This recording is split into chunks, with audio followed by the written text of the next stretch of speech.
Oh man, so Christian Keys is back, and that man is saying he did not clear anyone's name. And I don't know about y'all, but that tells me one thing, man. So let's get into what's going on. So check me out. The blog Bossip covered the same thing that I covered previously, with Christian Keys liking a tweet that basically said that I don't think Tyler Perry did it. He liked the tweet, and usually on social media, when you like something, it endorses what the person is saying.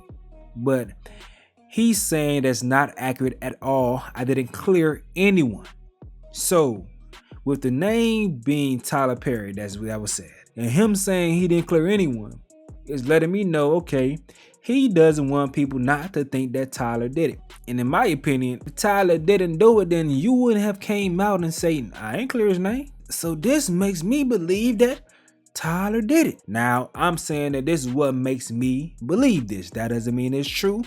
We still have to wait until more facts come out. But some people are just pissed off with this dude and saying, hurry the hell up and say what it is. Like, social media is going in on him now. That made him respond like this. He says, some of these negative and ignorant comments are the exact reason that men, especially black men, don't talk about this kind of stuff. I pray that the people making the comments never have to experience anything like this. And y'all have said his name in the comments, which is crazy. Because that's how many people know what's going on, trying to find strength to finish this race. So he's saying that people are saying his name in the comments.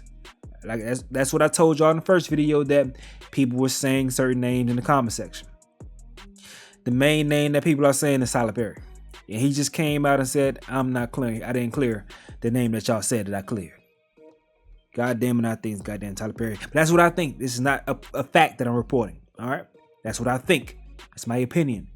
All right, so we still have to wait and see. I'm not going to go ahead and stamp that. I'm just saying that's what I think.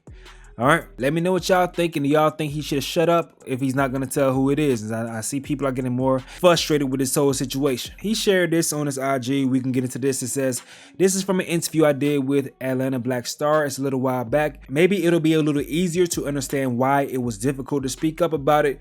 Difficult to find the courage. These powerful people target people with traumatic childhoods and use that to bond with them and earn their trust. Then they try their attempts.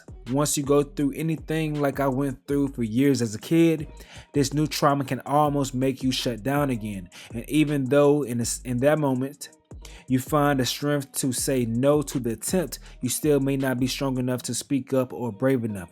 Worrying about if a person was going to take away my livelihood, worried about how many other people are out there that weren't strong enough to say no, and they actually said yeah. Is this person still doing it? Still pressuring people to walk away from their integrity and their morals for an opportunity? You pray and gather the strength to speak up, and most people are in your corner and believe you. I'm not going to respond to the ignorant or negative comments that people have made. I just pray that those people never have to experience themselves or never have any family members that go through anything this traumatic, and then they have people talking ish about them who don't even know them. I can speak on the first adoption. Mrs. Keys was incredibly abusive. I mean, bat, hammer, broomstick, saucepan, bottle. When the belt when it wasn't as effective as she wanted, when it didn't make us scream loud enough, she would hold the leather side and beat us with the belt buckle.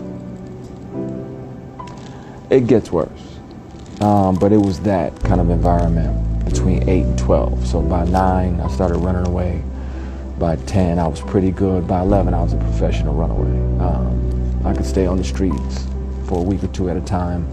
I knew how to sleep behind the bleachers in the middle school, how to sneak in and bum a bite of a friend's lunch in the cafeteria, or go through the garbage and see what they didn't eat, hit the garbage at McDonald's to eat, or steal from Farmer Jack's or Kmart. I got good at that too, unfortunately, but I had to eat. So that's what kind of, she adopted me when I was 6. But the rough years, the beating started at 8, and I just kept running away, and finally they believed me. Child Protective Services, man, they dropped the ball probably a dozen times. Neighbors complained, because she would have, as a punishment, she made me walk down the street naked in the rain at 9 years old. to ask a neighbor for a magazine, a watchtower in a wake, ask another Jehovah's Witness family. And like the things that this does to a kid, you know what I mean? Like it took a couple decades to build my self-esteem back up and to heal from all of that. It was heavy and painful. But I was so happy to get out of there. They finally believed me.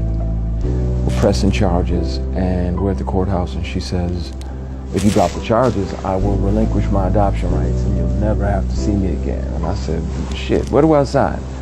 And so that was it. But the other side of that is that she kept my brother with her, my blood brother. And he had been through most of the foster homes with me. But not all of them, but most of them. And he had been adopted with me. So we were split for like 10, 11 years. I didn't see him again till, I don't know, I was 22, 23. So, but cut back to the second adoption. You know, it was wonderful. The family taught me love, taught me how to be a man, taught me responsibility. I had an extensive chore list, which I didn't mind because I was with a family who wanted me there. So it was amazing. I was happy to cut the grass, rake the leaves, take the trash out, wash the dishes. I was just happy to be wanted. Went off to college for social work because I figured, why not? I mean, I've been in group homes, detention centers, foster homes, dealt with child abuse and neglect, and I figured I could affect some change on the other side. So, why not? Didn't quite end up using it because when I got out of college, they were paying social workers. Social workers and teachers are grossly underpaid.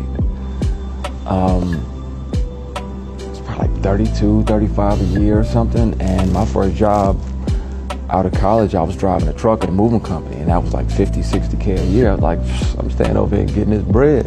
Hey though, the new year's coming up and you may be trying to get into the best shape of your life. I got you, man. I got the best weight loss fitness program that's helping me go from the body of a fat slob, to the physique of a Greek god. I've grown from 274 pounds to 237 within a matter of months. And listen, just go to the SLOB to GAWD website. Any purchase on there, any purchase comes with the workout program and the meal plan that I've been using. And if you have any questions, anything about anything in regards to this weight loss journey, DM me on Instagram or TikTok right now at SLOB to GAWD. That link is in the description. Let's unlock our potential and go from SLOB to GAWD.